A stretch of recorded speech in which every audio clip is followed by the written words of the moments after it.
O hino brasileiro nasceu ao calor das agitações populares, num dos momentos mais dramáticos de nossa história. Para comemorar a abdicação de Dom Pedro I, o hino, que havia sido criado em 1822 para saudar a emancipação política, se transformou num grito de rebeldia da pátria livre contra a tutela portuguesa. Durante quase um século, o hino nacional brasileiro foi executado sem ter, oficialmente, uma letra. Os primeiros textos não eram bons, ora insultavam os portugueses, ora bajulavam o soberano reinante. Assim, a composição de Francisco Manuel da Silva, só em 1909, recebeu uma letra definitiva. O assunto da aula de hoje é o período regencial, as regências, entre 1831 e o ano de 1840. Bom, mas para nós entendermos esse período da história do Brasil, nós temos que voltar um pouquinho, em março do ano de 1831. Este mês marcou a chamada Noite das Garrafadas, um episódio que vai culminar na famosa abdicação de Dom Pedro I, no dia 7 de abril de 1831. Dom Pedro I, devido a vários fatores políticos e econômicos, mas principalmente a sucessão do trono português, o leva a abdicar em nome de seu filho, Pedro II.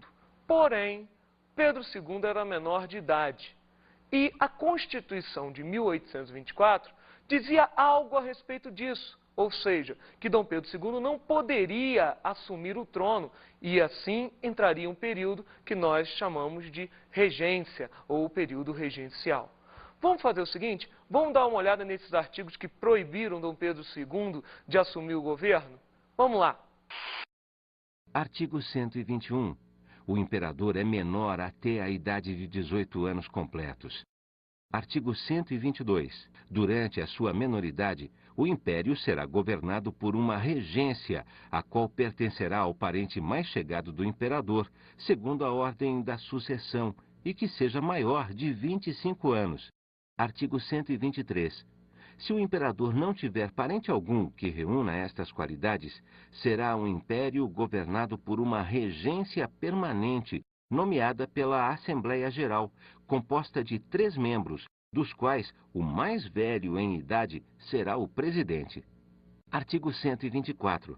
Enquanto esta regência, se não eleger, governará o Império uma regência provisional composta dos ministros de Estado do Império e da Justiça, e dos 2 conselheiros de Estado mais antigos em exercício, presidida pela imperatriz viúva, e, na sua falta, pelo mais antigo conselheiro de Estado.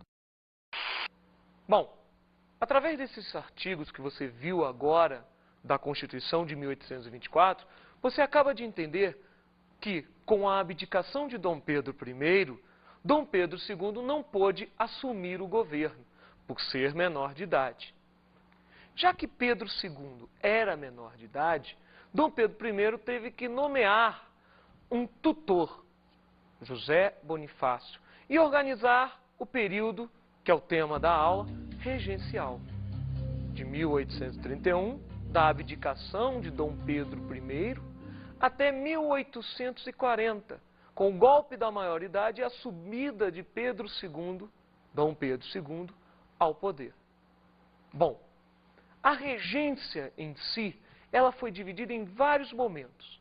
Tivemos a regência trina provisória, entre abril e junho de 1831, a regência trina permanente, que vai de 1831 a 1834, quando ocorre a formulação do Ato Adicional de 34, que vai determinar a regência una de Feijó e a regência una de Araújo Lima. Bom, mas o grande destaque dessas 2 regências, a trina provisória e a trina permanente, é o famoso Francisco de Lima e Silva, famoso Chico Regência, porque este indivíduo veio a ocupar cargos na regência, tanto na regência trina provisória, como na regência trina permanente. Lembrando, trina provisória, de abril a junho, E de junho de 1831 até 1834, você tem a regência trina permanente. Destacamos nesse período de 31 a 34, ou seja, dentro do período da regência trina provisória e da regência trina permanente, a formulação da Guarda Nacional. Formulação desta guarda que tinha como objetivo defender os interesses das oligarquias, ou seja, das classes mais privilegiadas, da elite da sociedade brasileira. Interessante, né? Uma guarda nacional deveria responder os seus atos para defender a população, os interesses da população, mas não. Na verdade, a Guarda Nacional defendia os interesses de uma elite, a elite latifundiária brasileira, que era a mesma do período colonial, latifundiária, monocultora e escravocrata. Então, essa Guarda Nacional, ela tem como objetivo principal, né, defender os interesses da elite brasileira, criada por Diogo Antônio Feijó. Bom, dentro dessa brincadeira, você tem também a criação do Código Civil Criminal. O Código Civil Criminal que foi criado no período da regência trina permanente. Ou seja, o que nós acabamos de falar está dentro desse intervalo de tempo da trina provisória e da trina permanente, entre 1831 e 1834. Destacamos dentro do período da trina permanente o surgimento de 3 correntes políticas. Vocês lembram como era no primeiro reinado? Aquele período que vai desde a proclamação da independência do Brasil no ano de 1822 até a abdicação de Dom Pedro I no ano de 1831? Lembram não? Então vamos relembrar? Você tinha 2 correntes políticas. A primeira, o Partido Português, que defendia os interesses de Dom Pedro I. Já a segunda corrente política era o Partido Brasileiro, que defendia a separação do Brasil perante Portugal, ou seja, a independência. Vamos ver o seguinte agora. Se nós tínhamos 2 correntes políticas, quantas correntes nós vamos ter no período regencial? 2? Não. O que nós temos agora são 3 correntes políticas. Essas 3 correntes políticas são ramificações do Partido Português e do Partido Brasileiro. A primeira são os moderados ou chimangos. A segunda corrente política são os restauradores ou caramurus. Já a terceira corrente política são os exaltados ou jurujubas. Cuidado para não confundir jurujuba com jujuba. Uma coisa não tem nada a ver com a outra. Bom, mas quem eram os personagens dessas 3 correntes políticas? Dentro dos moderados ou chimangos, nós tínhamos a aristocracia da sociedade brasileira da época. Já na outra corrente, os restauradores ou caramurus, nós tínhamos políticos conservadores que reivindicavam o retorno de Dom Pedro I ao poder. Retorno esse que acabou ficando no esquecimento a partir do momento que ele veio a falecer no ano de 1834. Já a terceira corrente política, o nome já diz tudo, eram os exaltados. Esses exaltados, né, muitos deles proprietários rurais, latifundiários em si, reivindicavam, né, a proclamação de uma república. Vale aqui uma ressalva. Não são todos os proprietários rurais. A maioria defende a monarquia. A maioria defende a sociedade brasileira patriarcal. A maioria defende o latifúndio monocultor escravocrata. E todos eles tinham, com certeza, ligações com o monarca. Bom, vamos viajar um pouquinho. No ano de 1834, nós formulamos o ato adicional, que nada mais foi do que a reformulação da Carta Constitucional de 1824, que é considerada a primeira Constituição oficial do Brasil. Por que oficial? Vocês lembram? Não? Então vamos voltar um pouquinho, só para a gente entender? No ano de 1823, era feita a Constituição da Mandioca. Essa Constituição que, devido a vários fatores, não foi aceita por Dom Pedro I. Dom Pedro I fechou a Assembleia Legislativa e veio a prender os congressistas no que nós chamamos de Noite da Agonia. Após este ato, ele outorgou, lembra, carta outorgada, a Constituição de 1824, que é a primeira Constituição do Brasil e a única Constituição do período imperial. Bom, já que nós relembramos um pouquinho o passado, vamos para um passado mais recente, se é que você me entende. No ano de 1834, foi formulado o ato adicional, como já mencionamos, que nada mais foi do que a reformulação da Carta Constitucional de 1824. Esta reformulação é tipo uma medida provisória. Hoje em dia você não tem essa moda? O presidente vai, emenda provisória para ser inserida na nossa Constituição, lembrando que a nossa não é de 1824, é de 1988. Lembra disso? Emenda provisória, medida provisória? O que nós temos lá no século XIX é um ato adicional, que tem algumas características particulares, como, por exemplo, criação das Assembleias Legislativas, que é a primeira característica do nosso ato adicional. Essas Assembleias Legislativas davam uma maior autonomia às províncias do Brasil.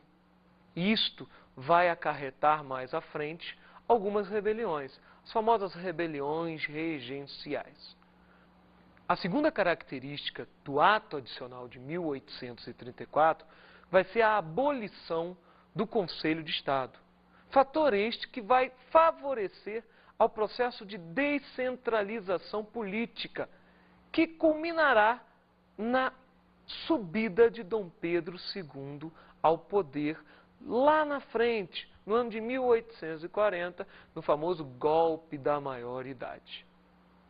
A terceira característica, e digamos a mais importante dentro dessas que nós estamos citando, é a formação de uma regência una. A regência una significa uma modificação no sistema de governo. O que nós tínhamos antes? Uma regência trina. Sendo ela a provisória ou a permanente, nós tínhamos 3 pessoas no poder. O que acontece agora? O nome já diz tudo. Regência una. Nós teremos, em vez de 3, uma pessoa no poder. Num período de tempo determinado conforme as leis vigentes na época. Teremos 2 regentes, o regente Feijó e Araújo Lima, entre o período de 1835 e o ano de 1840. Então, a terceira característica, vamos dar uma ênfase nessa característica. A terceira característica e a mais importante deste globo é a formulação de uma regência una, que vai levar o Feijó a ser o primeiro regente. Lembrando, acaba a regência trina permanente. 3 no poder, modifica-se para 1 apenas no poder. Já a quarta característica do ato adicional é a criação do município neutro do Rio de Janeiro.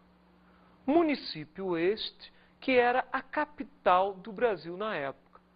Só para a gente lembrar, a capital do Brasil tinha sido transferida de Salvador para o Rio de Janeiro no século XVIII, na época da mineração. Uma das características até das famosas reformas pombalinas.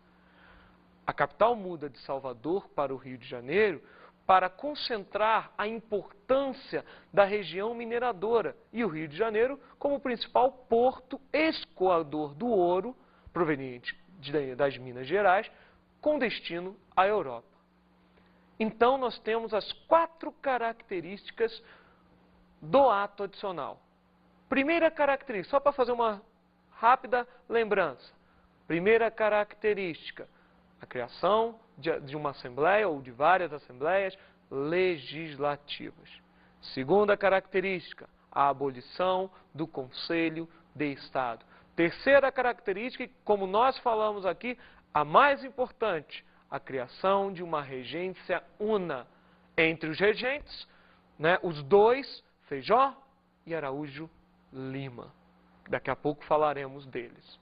E a quarta característica, a criação do município neutro do Rio de Janeiro. Bom, já que ainda há pouco eu mencionei que nós teríamos que falar dos regentes, nada melhor do que falarmos dele agora. No ano de 1835, subia ao poder o primeiro regente uno, o famoso regente Feijó. Entre 1835, sua subida ao poder, e 1837, a sua renúncia, ele tem um governo em suas mãos. Lembrando, este governo, dizem alguns historiadores, que é a primeira experiência próxima de uma república no Brasil. A regência de Feijó e a regência de Araújo Lima, ou seja, o período de tempo que vai entre 1835 e 1840, a subida de Feijó e o golpe da maioridade. Mas vamos entender rapidamente o espaço-tempo Feijó, o que levou ele à renúncia, o que aconteceu de importante no seu governo. Então vamos lá. O período Feijó, de 35 a 37, ganha-se destaque uma mudança radical nas correntes políticas. Você lembra, como nós falamos anteriormente, o Partido Português e o Partido Brasileiro tinham se transformado em 3 correntes políticas: os exaltados, os restauradores e os moderados. Pois bem, o que acontece no período Feijó agora é, de 3 correntes, nós voltamos a ter 2. Restaurador, exaltado e moderado se transformam em progressistas e regressistas. Feijó, ele era um progressista. Então nós tínhamos um progressista no poder, que queria uma maior autonomia para as províncias, uma descentralização política. Descentralização esta, que eu já dei ênfase, vai levar às famosas rebeliões regenciais, que daqui a pouco a gente fala de algumas rebeliões que vão levar Feijó à renúncia. Esses 2 grupos políticos, essas 2 correntes políticas, regressista, progressista, se transformam nos 2 mais famosos partidos brasileiros no final do período regencial e no decorrer do segundo reinado. São os famosos liberais e conservadores. Não preciso falar que os progressistas se transformaram nos liberais e os regressistas se transformaram nos conservadores. Lembre-se, tudo farinha do mesmo saco. Existe uma frase famosíssima: nada mais liberal do que um conservador na oposição e nada mais conservador do que um liberal no poder. É tudo farinha do mesmo saco. Dá para associar até com os dias de hoje, né? Direita, esquerda.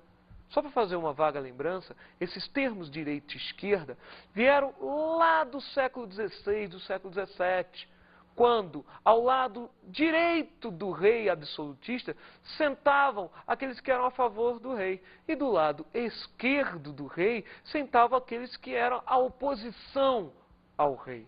Direita e esquerda, situação, oposição, conservadores, liberais, regressistas, progressistas. Não dê nó, não confunda.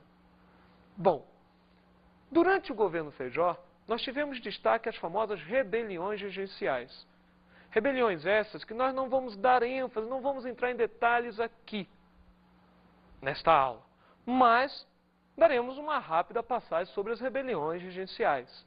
Citaremos algumas aqui, como por exemplo, a cabanagem, que ocorreu no Pará e teve uma característica meio mista, com a participação num primeiro momento, da elite latifundiária, com Clemente Malcher, por exemplo, e no segundo momento, tornando-se popular, com os famosos irmãos Vinagre.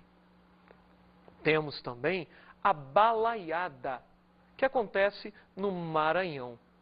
Esta que tem como principal característica o caráter popular. Dentre todas, é a mais popular de todas, com a participação de ex-escravos e até mesmo de escravos dentro desse contexto de rebelião. Outra rebelião regencial é a Sabinada, feita pela classe média na região da Bahia. Classe média esta organizada por Francisco Sabino, um dos seus líderes. Na mesma Bahia, você teve uma revolta popular de escravos de origem malesa.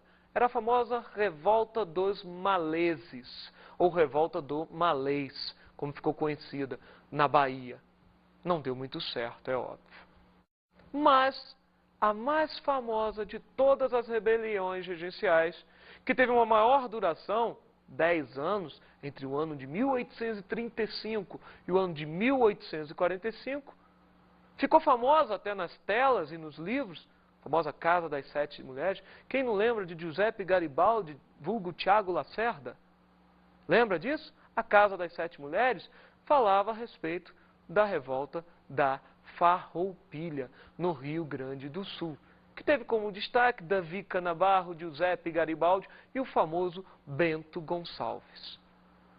Todas essas rebeliões regenciais, as 4 principais, Cabanagem, Farroupilha, Sabinada e Balaiada, foram decisivas para o regente Feijó renunciar.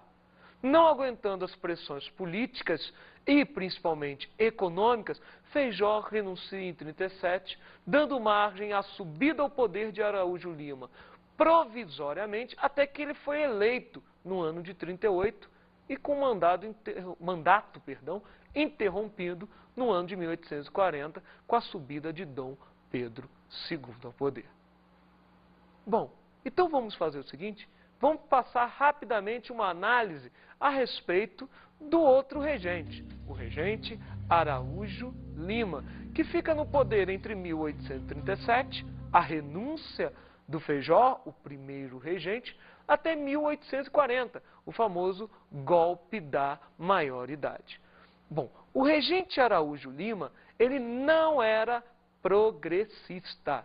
Ele tinha uma característica totalmente regressista, ou seja, os regressistas retornavam ao poder.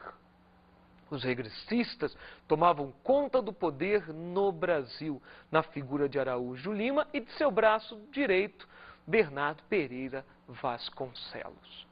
Nosso colega Araújo Lima subiu ao poder a partir da renúncia e, de cara, vai combater as rebeliões regenciais, dando fim a algumas e a outras dando apenas combate, sendo encerradas no período do segundo reinado com Dom Pedro II ao poder, como é o caso, por exemplo, da famosa Revolta da Farroupilha, ou Guerra dos Farrapos. O Araújo Lima, ele promove a criação de um dos órgãos mais importantes para a coletânea da historiografia e da própria geografia no Brasil. Araújo Lima criava o IHGB. O que significa isso? Instituto Histórico Geográfico Brasileiro. Com que objetivo? O nome do instituto já diz tudo. Instituto Histórico e Geográfico Brasileiro. Reunir o quê? Reunir os documentos, mapas que fossem importantes para contar a história do Brasil, para determinar a geografia do Brasil. Então, era criado o IHGB, o Instituto Histórico Geográfico Brasileiro. Porém, no mesmo governo de Araújo Lima, na qual nós temos os regressistas no poder, que vão ser chamados daqui a pouquinho de conservadores, os progressistas eram a oposição, os liberais. Com isso, a descentralização política crescia no cenário brasileiro. O que isso pode acarretar? Um golpe? Que golpe? Possivelmente a subida de Pedro II ao poder. Bom, no final do período regencial, era formulado o Clube da Maioridade. Já tem uma certa ideia para que serviria esse clube. O clube serviria para levar Pedro II ao poder. Bom, mas Pedro II não tomou nem o lado dos liberais, nem o lado dos conservadores. Pedro II, ele vai simplesmente, devido à descentralização política existente e a elite brasileira reivindicando um maior centralismo político, ele vai dar um golpe. Este golpe nós chamamos de golpe da maioridade. Este golpe foi resultado de uma campanha. Vamos dar uma olhada rapidamente num trecho dessa campanha? Vamos lá ver? A campanha pela maioridade ganhou a Câmara, o Senado e as praças. Manifestações populares em versos e em quadrinhas podiam ser ouvidas nos salões e nas ruas, algumas a favor, como: queremos Pedro II, ainda que não tenha idade, a nação dispensa a lei, viva a maioridade. Outras nem tanto. Por subir Pedrinho ao trono, não fique o povo contente, não pode ser coisa boa, servindo com a mesma gente. Escutaram o trecho? Repararam? No finalzinho, Dom Pedro II vai subir ao poder através de um golpe, denominado golpe da maioridade. Lembra disso? Maioridade. Porque segundo o artigo lá da Constituição de 1824, ele não poderia assumir com menos de 18 anos. Porém, acontece o contrário. Ele assume o trono, ele sobe ao poder com menos de 18 anos. Este momento nós chamamos do golpe da maioridade. E se vocês escutaram bem o trechinho, vocês repararam que os grupos políticos que estão ao redor de Dom Pedro II são os mesmos. Então, só para a gente fechar, Dom Pedro II chega ao poder no ano de 1840, dando início ao que nós chamamos de Segundo Reinado. O Segundo Reinado é um período, ou também chamado de Segundo Império, é o período que vai do golpe da maioridade, o ano de 1840, até a proclamação da República no ano de 1889, quando a família real é expulsa do Brasil. Mas isto é uma outra história. Que tal agora nós darmos uma olhadinha nas dicas de estudo? Vamos ver?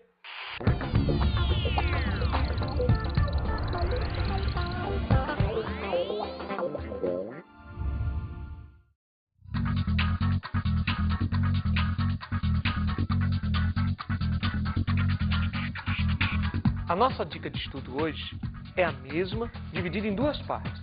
Primeiro, leiam o livro A Casa das Sete Mulheres, da autora Letícia Wiercowski, da editora Record. E a outra parte é assistir a minissérie A Casa das Sete Mulheres, para você vivenciar um pouco o que foi este período entre 1835 e 45, pois A Casa das Sete Mulheres fala a respeito da revolta da Farroupilha. Tá legal? Muito bom? Então um grande abraço e até a próxima.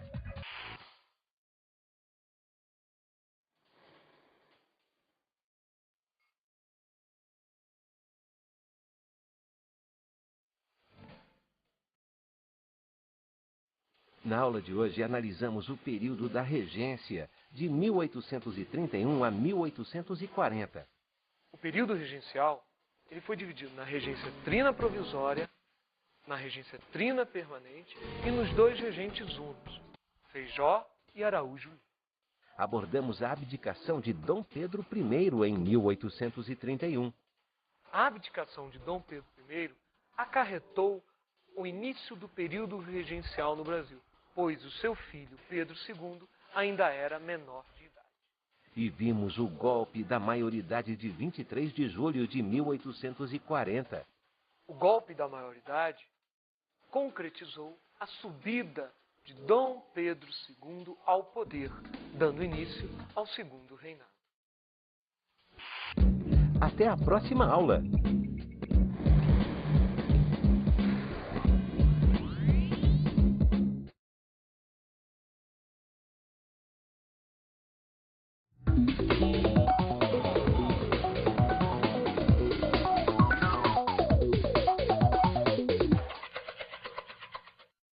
Olá, professor. Tudo bom? A dica de hoje é bem simples. Dê uma ênfase no processo de abdicação de Dom Pedro I, na questão do ato adicional, fazendo até uma pequena comparação com medidas provisórias tomadas pelos nossos presidentes e no golpe da maioridade, que levou Dom Pedro II ao poder. Tá legal? Com isso, é só. Tchau.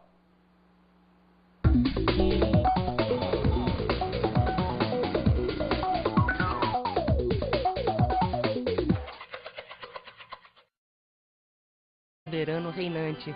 Assim, a composição de Francisco Manuel da Silva só em 1909 recebeu uma letra definitiva. O assunto da aula de hoje é o período regencial, as regências, entre 1831 e o ano de 1840. Bom, mas para nós entendermos esse período da história do Brasil, nós temos que voltar um pouquinho, em março do ano de 1831. Este mês marcou a chamada Noite das Garrafadas, um episódio que vai culminar na famosa abdicação de Dom Pedro I, no dia 7 de abril de 1831. Dom Pedro I, devido a vários fatores políticos e econômicos, mas principalmente a sucessão do trono português, o leva a abdicar em nome de seu filho, Pedro II. Porém, Pedro II era menor de idade e a Constituição de 1824 dizia algo a respeito disso, ou seja, que Dom Pedro II não poderia assumir o trono e assim entraria um período que nós chamamos de regência ou período regencial. Vamos fazer o seguinte, vamos dar uma olhada nesses artigos que proibiram Dom Pedro II de assumir o governo? Vamos lá. Artigo 121. O imperador é menor até a idade de 18 anos completos. Artigo 122. Durante a sua menoridade, o império será governado por uma regência, a qual pertencerá ao parente mais chegado do imperador, segundo a ordem da sucessão, e que seja maior de 25 anos. Artigo 123. Se o imperador não tiver parente algum que reúna estas qualidades, será um império governado por uma regência permanente, nomeada pela Assembleia Geral, composta de 3 membros, dos quais o mais velho em idade será o presidente. Artigo 124. Enquanto esta regência, se não eleger, governará o Império uma regência provisional composta dos ministros de Estado do Império e da Justiça, e dos 2 conselheiros de Estado mais antigos em exercício, presidida pela imperatriz viúva, e, na sua falta, pelo mais antigo conselheiro de Estado. Bom, através desses artigos que você viu agora da Constituição de 1824, você acaba de entender que, com a abdicação de Dom Pedro I, Dom Pedro II não pôde assumir o governo, por ser menor de idade. Já que Pedro II era menor de idade, Dom Pedro I teve que...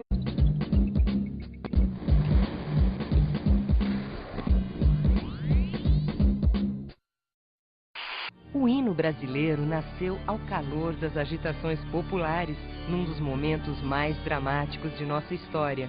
Para comemorar a abdicação de Dom Pedro I, o hino, que havia sido criado em 1822 para saudar a emancipação política, se transformou num grito de rebeldia da pátria livre contra a tutela portuguesa.